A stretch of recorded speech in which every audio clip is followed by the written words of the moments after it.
This is the Corey Turner Show. Now, you may have heard about a raunchy comedy cursed movie called Cherokee Creek. It has been on an insane journey from the time it was made, through distribution, through all the issues that happened with that to where it is now. I just got to sit down with Todd Jenkins, the writer, director, and actor of Cherokee Creek, and I got to hear about this amazing journey this movie has been on. Let's bring Todd on right now. You want me to keep it clean? Yeah, well, it's a family show, so we'll see. Oh, well, that's no fun. I remember last time when I interviewed you, you were really being careful of what you said. And It's not going to get us any views. yeah, I know, right? It's like, okay, what word? We should actually start the show that way, and Yeah. then we'll have. Actually, I'll start it just like this. Just us talking like this. I'll do that, where it's like, beep, Yeah. beep, beep. No, just say, hey, I just want to let you know this is a family show. I'm That's like, right. what? This is a family show. You're like, well, I'm the wrong person to have on your show. Yeah, let's do it. Let's rock and roll, man. Especially if we're talking about Cherokee Creek. So, okay, so last time, now you got to be on the show before, and we actually got to sit down in person because it was before all this crap. Right. And at that point, Cherokee Creek, you hadn't done the premiere yet, if I remember. Like it was coming up, so it was just talking Right. about the movie and getting set. It's been quite a journey since then, right? Sometimes we have to laugh. I think a better word than journey would be curse. You hear about movies with curses, Right. I think we might be at the top of the list for the most cursed movie of all time. Because quite possibly, I haven't done research on it yet. Right. Okay, so I only have about 700 gigs worth of storage space, but can you kind of tell us what's this journey been like? So we did the premiere at the Angelica, right? I think that's Right. what it was. That part was great. That part was wonderful. Awesome. Dude, it was an incredible. You guys rolled out the red carpet. That premiere was off the chain, man. That thing was awesome. Then you decided to go digital distribution. So talk about kind of how you decided to go the way you went. So let's kind of start there maybe. Okay. Well, let's back up just a little bit and talk about why we did the premiere that way. Okay. Okay.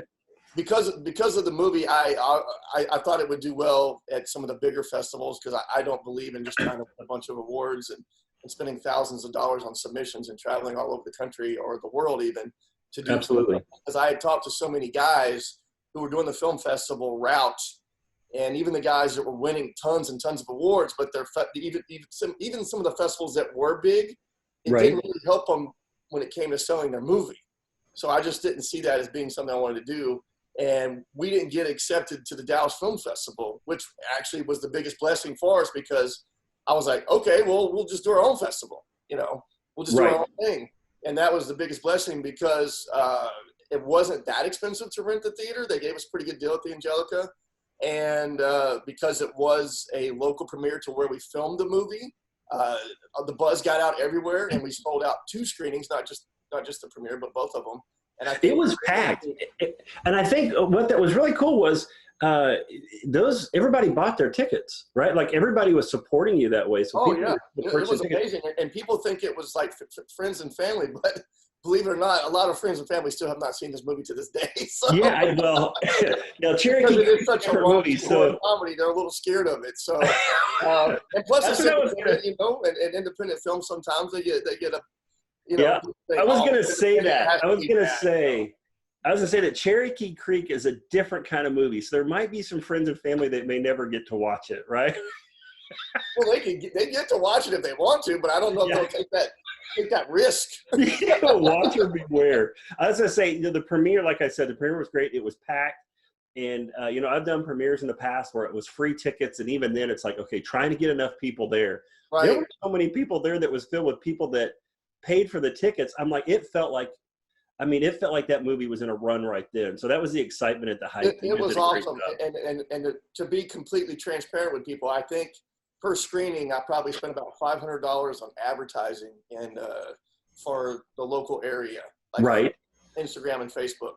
But what that ended up doing was we generated probably close to $15,000 at both screenings because we were all selling merchandise, and we wanted to make it a huge event for everybody. Like you said, we had the red carpet, we had photographers there, we had behind the scenes people there shooting it, doing interviews with the people as they came out to get the real reactions. Right. We had comedians come in and open up both shows. So we We wanted to do our own festival event for Cherokee Creek and just make it a huge, awesome event. And it couldn't have turned out any better, man. Those two were the buzz that came off of those was the hype was just so high because it was, and everybody after that was like, wait, you went to that? How do I get to see it? And it was like, that's exactly what you want to do. And to do that for what, $1,000 is about $500, you said per screen that you did it? Advertised, yes, sir. Advertising wise, that is great use of that money. But you guys were like really on top. Realize you have to be willing to gamble on your movie. I keep hearing people all the time, and even as early as yesterday, I meet with people all the time. They don't want to gamble. They don't want to put any money into their projects. They're too scared to do that. I'm like, if you're not willing to gamble on your project, nobody else is. Right, and you weren't.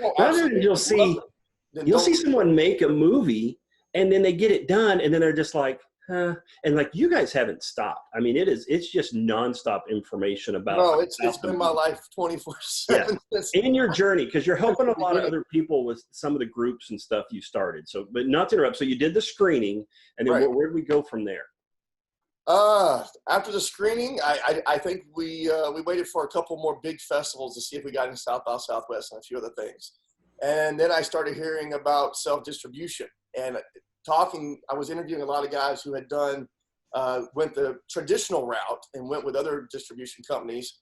And what I was learning was a lot of them had not seen a dime from their movie. They got their movie out at Walmart on DVD and Redbox, and that was so exciting for them. But what you come to find out when you start doing the research and the interviews with all these filmmakers was distribution companies, for the most part, don't care about independent films because all they have to do is just make like $5,000 or $10,000 on your movie that month because they release a mass amount of movies every month. These companies do. They'll put out anywhere from like probably 10 to 15 movies a month. So they're making a killing off that. They don't care about you or your investors or you getting your money back. They just want their money back plus some. So they're not really going to put a whole lot of effort into marketing your movie and doing what needs to be done because if you love your movie, volume. They're more volume. The more they have, the more they make. They don't need to make as much. It's about volume. It's not about they're not going to spend all this time on the movie because honestly, it's a pain in the butt. I mean, me having to market this movie 24/7 since the beginning, it's the hardest thing I've ever done. Right. The marketing of any movie is way hard. As hard as it is to write the script, to make the movie, and to finish the movie, because we all think that's the finish line. And back in the 80s, that was the finish line. In the 80s and probably 90s, that was the finish line. Well, back then it was like the movie, finish it and they will come, build it and they will come, and that's just not the way anymore. It's just the market's oversaturated. Everyone's used to free stuff on the streaming networks like Netflix, Amazon, Tubi. So getting anyone to pay for your movie at all, especially an independent film, it just seems like such a high risk that you almost have to be the best used car salesman ever and sell them a car that they've never heard of. Right. It's a tough thing to do. It's very time consuming, and you better love your product, and you better deliver. You can't half-ass. That's true. I'll try not to say anything bad, but that's as clean as I can be. As you know, we've been in this industry long enough. We've met a lot of people who made movies that just didn't love their movies, and they were done, and you never really heard anything about it. But that hadn't been you. I mean, you put everything you had into it, and you live it, and you love it, and that shows. So you decided not just because of me. I mean, once we did get those fans, I would say. I mean, we could go into detail about all the stuff we went through with distributor and Amazon, but that would take hours. So right. Like that. But the fans really were responding well to it, and they were helping us with word of mouth. So the movie couldn't have been doing any better than it was, when it was released for that first 3 or 4 months. I mean, we were just killing. So, okay, let's talk about something funny there about releasing of it. So you got onto, it was on Amazon at first, right? No, Amazon said it was too offensive to stream. But didn't it start and then they pulled it? 30 days to get that on. Do what now? It took probably 30 to 45 days of us going on every podcast, every radio show, trying to figure out what was too offensive for Amazon for our movie. Because obviously, if you've seen our movie and you watch stuff on Amazon, even Amazon Prime, where you can see it for free if you remember, that's stuff way, way more offensive than our movie. So even to this day, I don't know why they wouldn't stream it.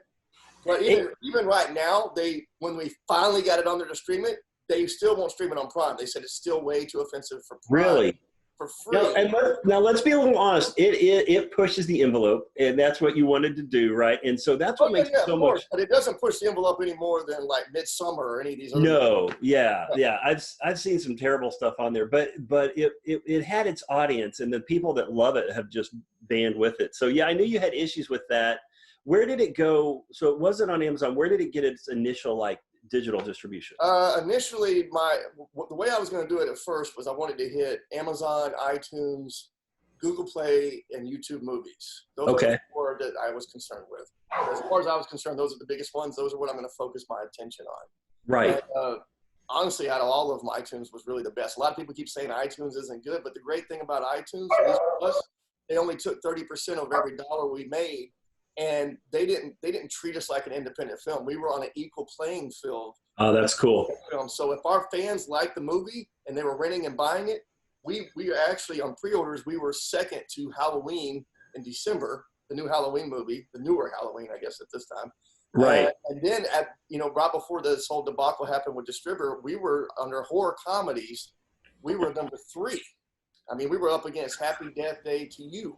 Yeah, that's right. Happy Death Day. So we were doing amazing before all this crazy stuff happened to us. So as far as I know, we probably, since the numbers are all fudged and, and all this illegal stuff happened with these companies, my best guess is we were definitely on route to surpass $100,000 for sure.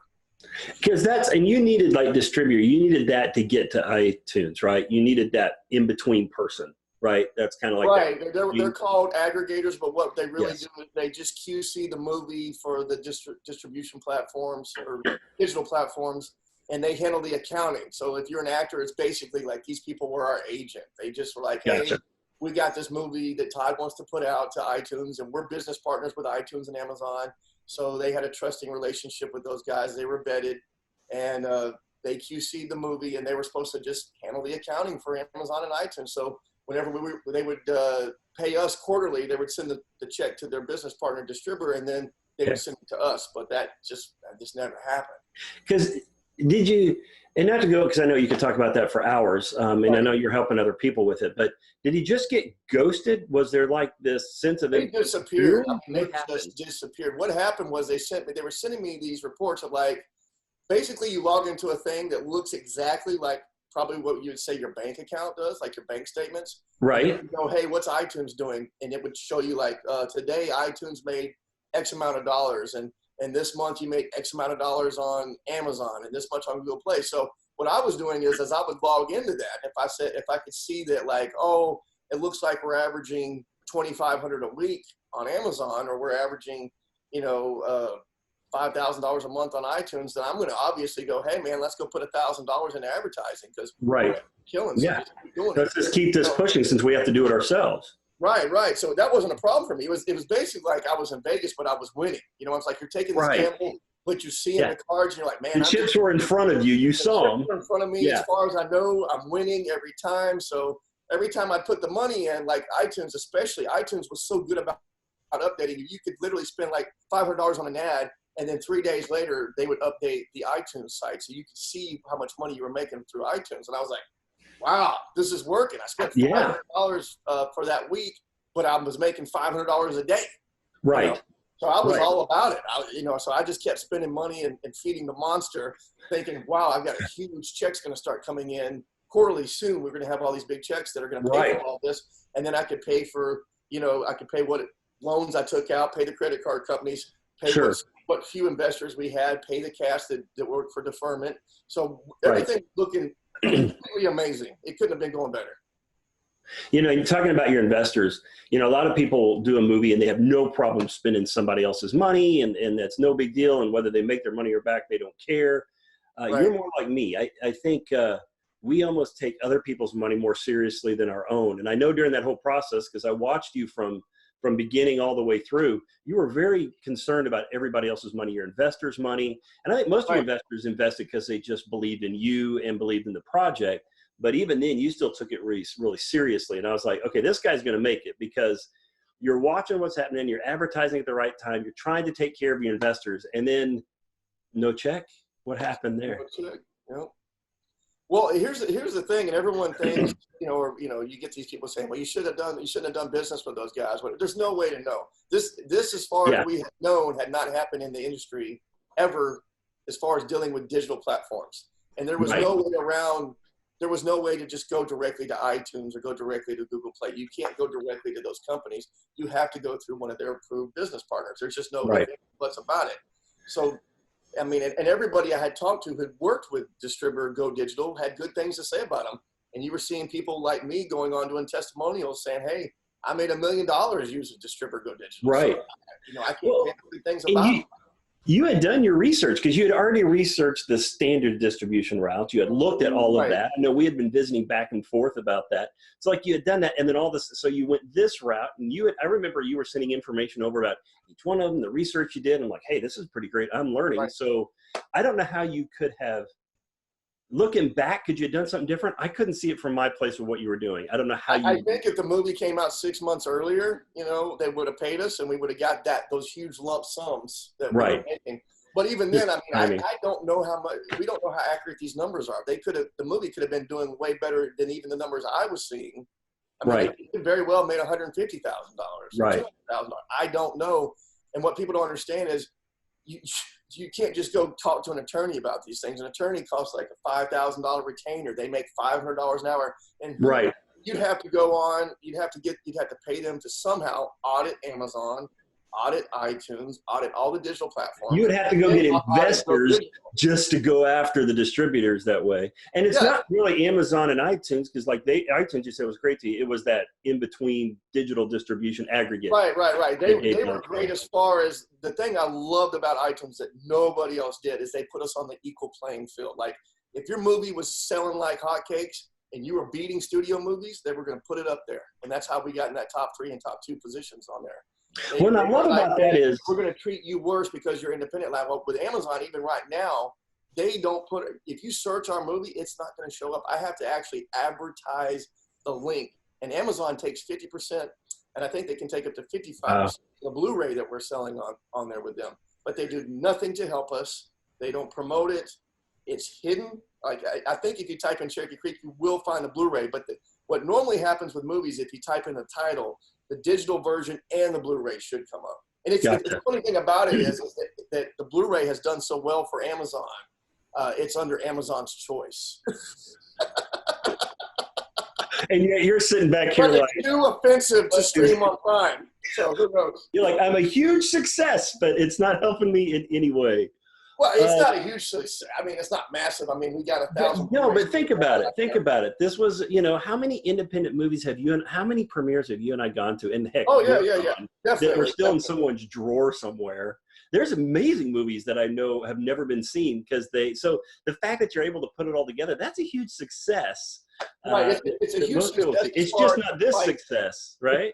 Well, it should have been. That's the sad thing. I should have been able to pay everybody. I should have had the movie should have grossed $150,000 or more. We should be filming this. I would have got at least half of that, and then I could have dispersed it to people. The investors would have been looking at the movie right now, but instead, because these people stole it, we contacted the LA Times. A lot of people are working with the FBI, district attorney's office over in LA, and nothing is happening. The company that did this to us, they didn't even file bankruptcy. I mean, they just ghosted.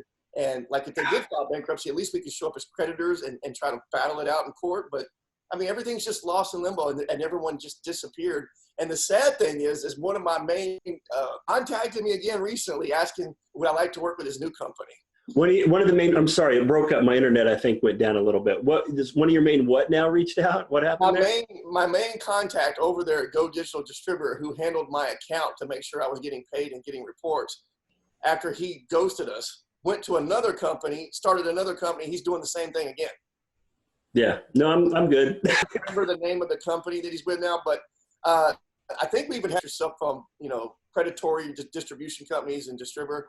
You got to join that Facebook group. And so what is that? What's the name of that Facebook group? So for all of our people out there that are filmmakers, what's that Facebook group? I think it's called, I don't have it pulled up right now. I could try to see it on my cell phone. I think it's called Protect Yourself from Predatory Distribution Companies and Aggregators. Okay. And this is what you created, right? Should come up. And you started this, right? I'll send you the link so you can share it with this. Yeah, I'll share it. But this is the one you started, right? And all of us, I didn't start it. There's another guy who started it, and I actually stumbled upon it, and I started sharing my story. And what happened was thousands of us found this group, and thousands of us came together to share a story, and it pissed everybody off because we're calling out everybody. If you're a horrible person, if you're a horrible distribution company, we call you out. You're not hiding. We're sharing all our knowledge because I don't know, for whatever reason, a lot of filmmakers are like, they're all like playing poker. Everybody wants to say, my movie came out everywhere, awesome. But I'm like, don't care. I have no problem showing people my reports. I'll tell my whole story because that's what I've always appreciated about you, because it's transparent. I remember when we started making movies, nobody would help us because they were all like, no, this is mine. No. These are all my secrets, and I can't. Yeah, these are my secrets that have kept me doing nothing all these years. I'm like, let's help each other, and you've always helped. I remember when you first got on that group, my phone was blowing up for a while because as you started connecting with all these other people that are having the same stories, it was just like this flow of information. I was like, and it's so sad. It's so sad because YouTube and don't know why more people aren't vocal. It's sad because we have such talented filmmakers out there, and because you can get information out there and get stuff free, it's hard to find the good ones. You're stuck watching a lot of crap trying to get to the good ones, and then you get a good one like you did. It's very rare. That's why I tell people, unless someone's going to buy your movie or give you some type of guarantee that you're going to get paid X amount of dollars, it's not a for sure thing, as we're seeing. So as far as Cherokee Creek right now, what can we do to support it? Where should we buy it where it benefits you guys, the filmmakers? Like, what do we need to do from here? The only company that's working with independent filmmakers right now that I would suggest going with is you can do Prime. It's called Prime Direct. Okay. Through anything, and the only thing you have to do is do the closed captioning. And for a feature film, that's probably like maybe $120, maybe $150 tops, which is nothing. Nothing, you put it on there yourself. The only drawback to that is if it's offensive to them, and I don't know what will be offensive. It's their call. Then they will allow you to let people rent it and let people purchase it, but you won't be able to stream it on Prime, which is not really that big deal anyway, because Prime right now, I think they said as of January 1st this year, as low as 1 cent per hour if they choose, if your movie's not performing well. Wow. So I'm renting mine for 99 cents. You can rent Cherokee Creek right now only for 99 cents because that's the only way you can see it. They're not going to let me do it for free, so I lowered it as low as I could. You can rent it for as low as 99 cents on Amazon Digital. Okay, Amazon. Okay, so that was great information for, like, if I have a movie I'm getting out and I'm wanting to try to get mine somewhere. But for you and for Cherokee Creek, so Amazon Digital, I can rent it there. Yeah, 99 cents. You can purchase it on Amazon Digital. Okay. For $4.99. Blu-ray, if you're a media guy, you can get that on ScreenTeamReleasing.com for only $19.99. Okay, so I can buy that. Amazon also sells it, but they take out a bigger percentage, so we get even less if you go through Amazon. Okay, so the best way is just to rent it online. That gets you the best? No. If they want to buy the physical media, the best way to get it is Screen Team Releasing. If they want the actual Blu-ray. Okay. Because it's more expensive if you go the Amazon route. But if you're like, hey, I don't know who Screen Team Releasing is, I'd rather go through Amazon, you can still do that. It's just going to cost you more, and then we're going to get paid less. Send me the links for that Screen Team Releasing so that I can share that with everybody. All right? Because I want to do that. I want to make sure. I'll let you know the link for the group as well. That's perfect, because I want to make sure that we're supporting that. Todd, thank you so much for coming on. Awesome. The journey. Thanks for having me, man. Yeah. Sorry if I talked over you a few times. We were breaking up so much in there, and you were freezing, so I was like, am I talking over you? And then I hear that I did, so hopefully it wasn't too bad. I was freezing up a little bit here too, and on these, I just like to show that anyway, because it's just like people are just getting to sit and talk with us. But I want to just say, man, it's been amazing watching the journey, and I know the frustration is there, but you haven't stopped, and you keep going on. You're freezing up again, but I know you're saying something. I know, right? It's all amazing stuff I'm saying, Todd. Dude, okay. Thanks, man. Thank you. Yeah. Thank you so much for coming on the show. We'll do it again soon, okay? Of course, anytime. And thank you for everything you did to help promote the movie, being part of the movie. We thank you for coming out. The only behind the scenes that we really got was because of you, because we had you through. I couldn't run the camera and behind the scenes at the same time. So we appreciate you coming out that night that you did come out. And that's even a special feature on the Blu-ray. Is it really? On the Blu-ray, it's a special feature? I know you froze up right at the end. I edited all your stuff together. It's all the things that you shot of all of us and everything. I used That's 100% excellent. everything you gave me, man, and I really appreciate you. Man, anytime, man. Thank you so much. We'll talk to you again soon, okay? Awesome. Thank you, and appreciate all your support, bud. Big shout out to Todd for joining us and telling us about the amazing journey of Cherokee Creek. It is insane what he has been through, and yet no matter what, continues to rise above and continues to push his movie because he believes in it. He's been a hero to many, and if you're a filmmaker, then you understand the journey, and Todd is that guy that's leading the charge. So be sure to support him, support his movie. We'll put everything in the description there. And be sure to tune back in because we need to keep talking about movies.